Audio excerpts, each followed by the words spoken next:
You are looking at FlightAware, and from FlightAware, we see that the airplane departed New Bedford en route to Kenosha, Wisconsin.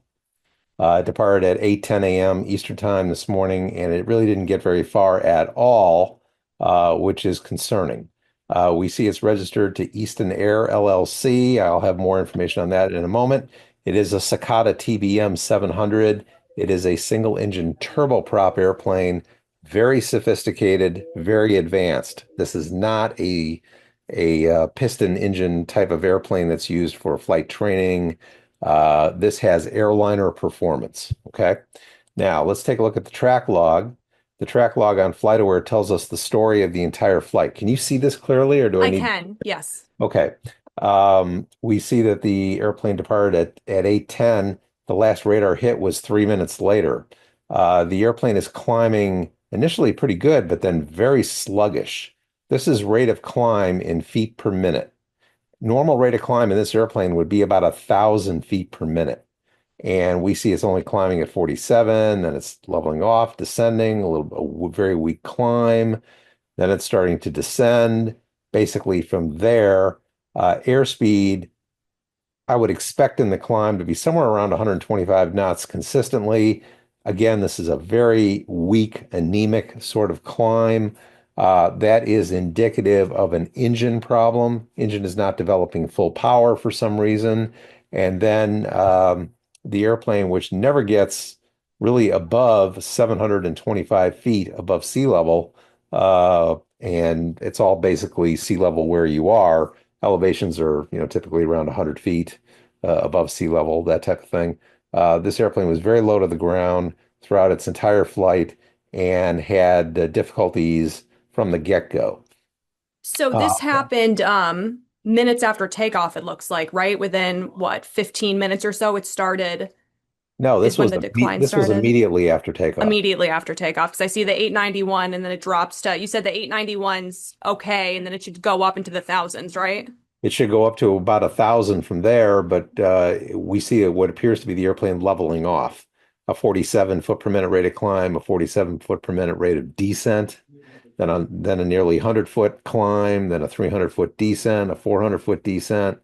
And this is feet per minute. This is rate of descent. And then the airplane appears to be leveling off again until it disappears. At 98 knots, that's getting close to stalling speed. And we know the weather was rain showers in the area at the time, so the pilot would be flying in the clouds. He's not be able to see anything on the ground. Where he came down is more luck than anything else, than a planned effort on his part. And my guess is based on the track of FlightAware. Let's go back to that. That he took off to the northeast. He circled to the south. He's probably trying to get back to New Bedford to land on the same runway he departed from. Unfortunately, there's no audio communication available between pilot and air traffic control. It's just not monitored at New Bedford. So I don't have access to that. So he Uh, could have radioed in that there was trouble, but we wouldn't know at this point. Correct. We won't know at this point. We'll probably get an indication of that when NTSB releases their preliminary report, hopefully in about 30 days. But with the government shutdown, it's hard to say when that will come, but it's typically 30 days. The type of airplane involved, incidentally, this is the actual airplane involved, tail number 111 Romeo Foxtrot, a Cicada TBM. This is pressurized. It has weather radar. It has de-icing boots. It has all the bells and whistles of a modern airliner. It's worth, based on the registration of the airplane built in 2003, I'm going to estimate the airplane is going to be worth at least $4 to $5 million. It's very sophisticated, and it's not typical for something like this to happen. Um, So I this picture was taken from the airport? No, this was taken, this would have been posted by the ownership of the airplane onto FlightAware. Okay. So So that this is whenever the you actual said plane that crashed, though, you said, that right? is correct, Yeah. that is the actual airplane that crashed. The way I got to that was from FlightAware, simply click on the photo and it will expand for you. Okay.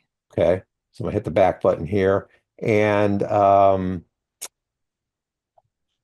scrolling down, So are we you thinking that it was attempting to loop back to New Bedford Regional Airport because of the direction that it's taken? Would it have been going in a different direction if it was continuing its flight to where it was heading? well, we can see from the white dash line here, Yep, okay. that's the desired track toward Kenosha, which is down here at the south end of the lake. And so to have turned back to the southwest suggests to me it's either trying to get to Providence or probably back to New Bedford. That would be the logical thing to do. I believe that when NTSB releases their preliminary report, we'll get a little more perspective on that.